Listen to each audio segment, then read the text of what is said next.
Good morning and thanks so much for joining us here on Up with KREM. I'm Channing Curtis. In less than 3 hours, the man accused of killing 4 University of Idaho students will be back in court. This morning, our Tim Pham is joining us live from the Latah County Courthouse ahead of that hearing. Good morning, Tim. Good morning, Channing. Yes, this arraignment happening a lot earlier than we thought. Originally, it was scheduled for late June, and now it is happening today, as you mentioned, at 9 a.m. You can see outside of the Latah County Courthouse, there's a lot of attention gathered here from both local and national media this morning. This case obviously captured the attention of the nation as police search for the person who killed 4 students at the University of Idaho. That's who this is all about, really. When we think about, we're talking about is seeking justice for the victims. While a large part of today will focus on what's happening in the courtroom, it is all about that first step in seeking justice for the victims. So let's get you to 3 things you need to know about what's happening today. As we mentioned, that arraignment is happening at 9 a.m. The suspect, Bryan Kohberger, is expected to enter a plea for 5 charges against him. Number 2, those 5 charges include 4 counts of first-degree murder and 1 count of burglary. And number 3, if he pleads not guilty, the court will schedule the case for trial. Right now, there's no indication of when that trial may be. We will only know that after today's appearance. So right now, there's also a gag order in place that prevents law enforcement, attorneys, and the victim's family from speaking publicly about the case. Last week, KREM 2 spoke with the attorney for the family of Kaylee Goncalves, and he told us that he's still in the dark about what this whole gag order means.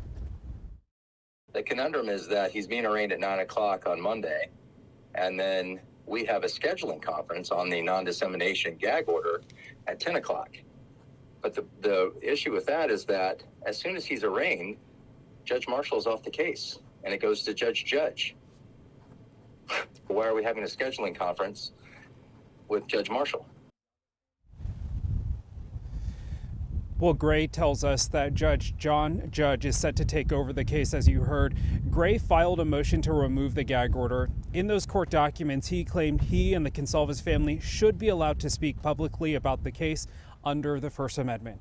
A lot has happened in this case in the last 6 months. Since Kohberger allegedly killed those 4 students. Our Nicole Hernandez has been following this closely for the last 6 months. She continues our team coverage now with a look back of the events leading up to this point. I'm at the King Road house where police found those 4 University of Idaho students back in November. 30 minutes ago, we went over a timeline of events from the murders to Kohberger's arrest. Now I want to break down what's happened since the arrest to today, the arraignment. We left off at December 30th, police arresting Bryan Kohberger in his family home in Pennsylvania. Just hours later, law enforcement served a search warrant on Kohberger's Pullman apartment. On January 3rd, Kohberger waived his extradition hearing so police could bring him back to Idaho. The next day, January 4th, police fly Kohberger across the country. He lands at the Pullman-Moscow Regional Airport, and officers take him to the Latah County Jail. Less than 24 hours later, on January 5th, the courts released the arrest affidavit. We learn a surviving roommate saw a man in the house the night of the murders, that Kohberger's phone pinged near the King Road house 12 times in the months leading up to November 13th, and that DNA evidence connected Kohberger to the murders. Right after we saw that arrest affidavit, Kohberger appeared in court for the first time. On January 12th, Kohberger was in court again. At that hearing, the judge set the preliminary trial for the end of June. Then, not many updates until this past week when we learned about the grand jury indictment.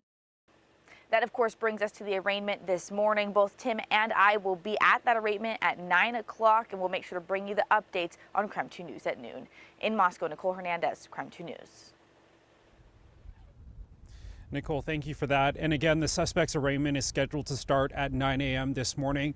KREM 2 will be in the courtroom, but the court is not allowing us to stream it. But we will have a live report right after that arraignment is over to let you know what happened. In the meantime, for the very latest on this case, you can text the word Moscow to the number 509-448-2000, and we will send a link right to your phone.